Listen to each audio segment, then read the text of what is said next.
Yeah. Probably third would be, I think the whole scene in the bathroom, sorry, the shower room.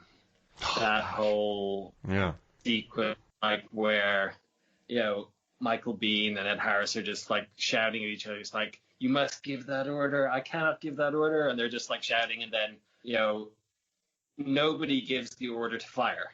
Like they are still at a standoff and kind of like Ed Harris doesn't want to fire on these guys. And the SEALs don't want to fire. But then all of a sudden, you just end up with this firefight. Mm-hmm. And everyone, the SEAL team just gets taken out. And then, we have this whole thing. But that whole scene is just like, it's not like what you get in, some more recent movies where it would just be like, oh, they've triggered, let's immediately go. We've got sentry guns, let's just start firing and stuff. And it would just be like, boom.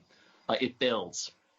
And you still think it's like, okay, right, there's this, there's a chance that they might actually just negotiate and just be like, they'll all get maybe taken captive and, then they escape later or something.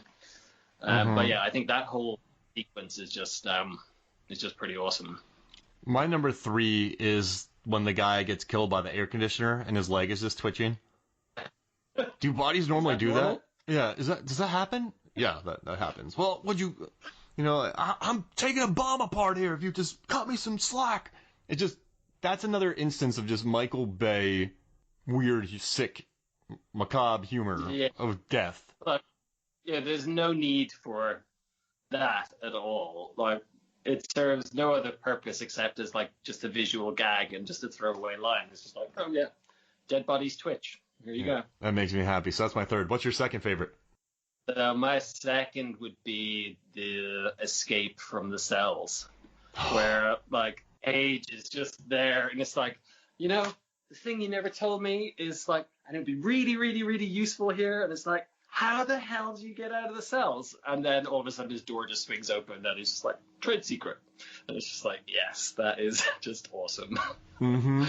And Nick Cage finds that out. He never finds out how Mason got out of the cell. It's just like, yeah, I'm gonna gut you, boy. And he's doing that voice. Yeah, it's like, I take pleasure in gutting you, boy. Oh, man. All right, so my number 2, let's see. I don't want to bring up the shower room. That's easy, so I'll talk about something different in there. Let's see. What are some other moments I love in this movie? I love just this set build during the... What are those? So Michael Bay originally wanted to be on these tracks. I forget the word for it. So they're on... Remember the gunfight where he kills Dr. Kelso from Scrubs? By lighting his feet on fire, then cutting him off, and then he falls down, and then they're shooting into the... Art kind of thing, or... Yeah, trolley. Yeah, so they had a trolley at first, and it wasn't even moving. Michael Bay was just shooting the camera. He originally wanted to be in those carts moving the entire time, so they're moving through the facility, but then they ended up with just that cart on the wheel, on the tracks to save money. But the set build in that, I mean, that's a deep set. They filled that up with water... 30 feet deep. They had people hanging. Nick Cage was afraid of heights. They originally had a scene where Sean Connery pegged Dr. Kelso to the cart. That's why he stuck to it. But then they cut that out, and they never show why he stuck to that thing. But it's just such an impressive, and my whole growing up and watching that movie, it's a really neat set to build for 3 minutes of an action scene.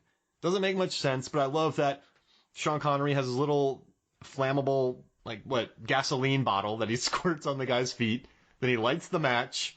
The dude doesn't even hear it happening. And it's just Dr. Kelso getting killed by Sean Connery. It doesn't get better than that. So I'm going to take that. That's my number 2. I know my number 1. I know my number 1.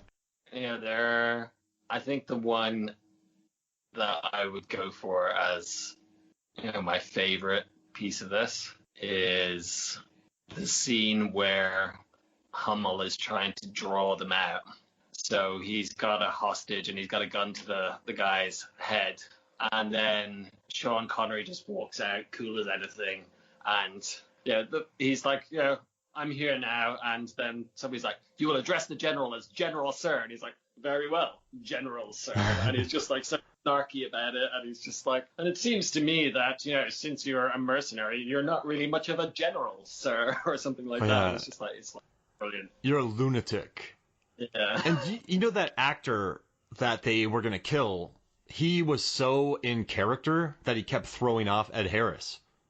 Oh, really? Yeah, they had a hard time shooting that because the guy was acting like he was about to die. It was a wonderful. They said how excellent he was because he went real method in it. Yeah. But he made everyone uncomfortable on set by going so method.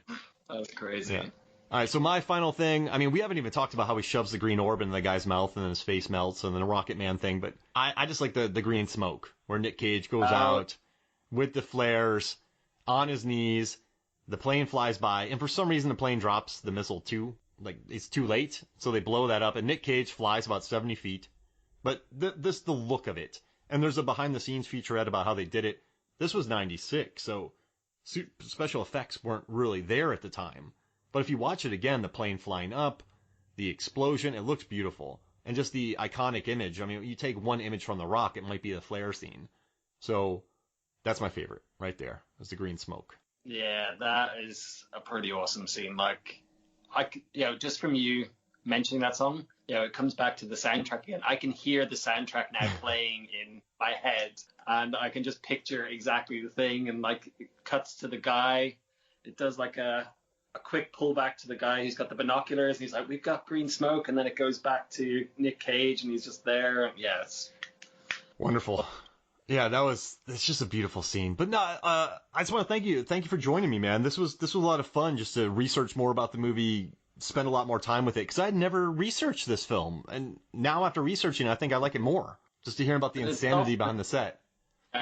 We've done a couple of these, and you've always seemed to end up enjoying the digging more into it, so we'll keep them coming. Yeah, give me another one. This was fun, man. But so what do you want to do next? You have any ideas? Not yet. All right. I'll have to figure something out. All right, so California Man. Oh, we already did that. But no, man. Well, thank you for joining me. Yeah, cheers. All right, so for me, Mark Hoffmeyer, and for Niall Moore, this is Movies, Films, and Flicks. We'll see you next week.